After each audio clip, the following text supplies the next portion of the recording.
Монгол улсын засгийн газрын гадаадын хөрөнгө оруулалтаа уул уурхайн чиглэлээр үйл ажиллагаа явуулдаг 3 компани олон улсын шүүхэд өгсөн байдаг. Үүний нэг нь Канадын хөрөнгө оруулалттай Хан Ресурс компани юм. Тус компани 6 жилийн өмнө лиценз уцалсны нөхөн төлбөрөөр нэхэмжилж Монгол улсын засгийн газрыг арбитрийн шүүхэд дуудагдахад хүргэсэн.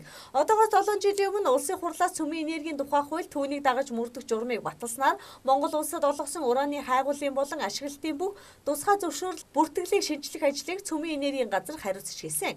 Энэ ажлынхаа Хан Ресурс компани дорнодын ураны ордыг ашиглах тусгай зөвшөөрлийг хураан авсан. Гэтэл тус компани тусгай зөвшөөрөл эзэмших эрхийг нь хураан авч үйл ажиллагааг нь зогсоож алдагдалд оруулсан гэсэн үндэслэлээр нийслэлийн захиргааны иргэн шүүхэд улмаар олон улсын арбитрийн шүүхэд нэхэмжлэл гаргасан.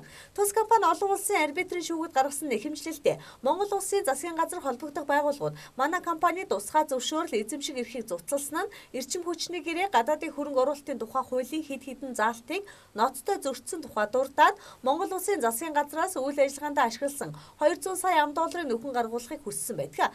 Гэтэл 2012 оны сүүлээс нэхэмжилсэн мөнгөнийхөө хэмжээг нэмж 350 сая $ам болгосон. Харин арбитрийн шүүхийн шийдвэр Хан Ресурсын талд гарч манай засгийн газар Хан Ресурсын талд 70 сая $ам өгөхөр болсон билээ. Яг аргагүй олон улсын арбитрт очоод манай улсын засгийн газар заргаа хамгаалж чадаагүй тодорхой болж баялгаа зарах гэж байсан биш өөрсдөө өрөнд ороо тарсан. Тэгвэл өнөөдрийн байдлаар Хан Ресурс төгөх ёстой 70 сая $ам энэ оны төсвөөс гаргахаар болж байна. За Хан Ресурсын хувьд бол та бүгд мэдж байгаа арбитрийн шүүхийн шийдвэр гарсан байсан. За энэ арбитрийн шүүхийн шийдвэрийг бол Монгол улс ямар ч тохиолдолд биелүүлэх үүрэгтэй. Энд бол ямар нэгэн гарц байхгүй. Энэ дээр одоо тим байх ёстой байсныг ингэсэн ч гэдэг юм уу.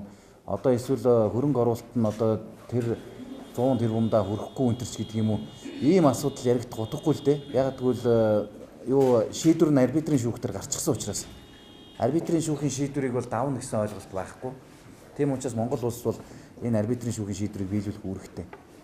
Энэ шүүхийн шийдвэр ямар учраас гарсан бэ гэвэл 2009 онд Монгол улсын засгийн газрын гаргасан шийдвэрээс болж бид энэ арбитрийн шүүхтэр одоо асуудалд орсон шүү дээ. Энийг та бүхэн бүгд мэдж байгаа. Тэгвэл бол одоо ямар тэр үед байсан засгийн газар хариуцнаа гэд байж явах биш. Өнөөдөр одоо шийдлийн засгийн газар бол энийг шийтгэл үүрэгтэй учраас энэ асуудлыг шийдсэн. Харин зөвхөн хилцээрийн үр дүнд бол энэ төлбөрийг бол нэлээд их хэмжээгээр буулгасан байна. Анх бол 350 сая $ам нэхэмжилсэн байгаа шүү дээ. Нөхдүүд. Тийм учраас энийг бол нэлээд буулгаж ингэж хийсэн байгаа. За энийг ямар нэгэн байдлаар зээл авч төлнө гэсэн ийм одоо бодол байхгүй байгаа. Өнөөдөр бол энэ төлбөрийг барагдуулахад яг төсвийн тодтгол дээр бол энэ зайлшгүй тусгагдаж таарна. 16 оны төсвийн тодтгол дээр. Тэгээд энийг бол бид ямар ч байсан төсөв дээрээс төлнө гэсэн ийм бодолтой л байгаа. 6 засгийн нүүр үзэж олон төлөвийн турш дамжин яригдаж энэ хэргийн өршөр өнөөхөр нь шийдэгдээг байгаа. Харин 2016 онд ямар ч байсан манай засгийн газар энэ өрнөөсөө салахаар шийдсэн бололтой. Нэг талдаа өрөө дарсан сайшаалтай хэрэг боловч нөгөө талдаа гадаадын өрийн та зал хэдийг хэтэрсэн энэ үед эдийн засаг муу цалин тэтгэврээ арай ядан тавьж өгж энэ мэд өрний асуудал дагсаар байгаа нь харамсалтай. Өнгөрсөн жил Хан Ресурсын захирал Жим Док манай улсад өрөө нэхэхээр ирээд амиа алдсан хэрэг гарч олонний анхаарлыг нэлээдэг татсан.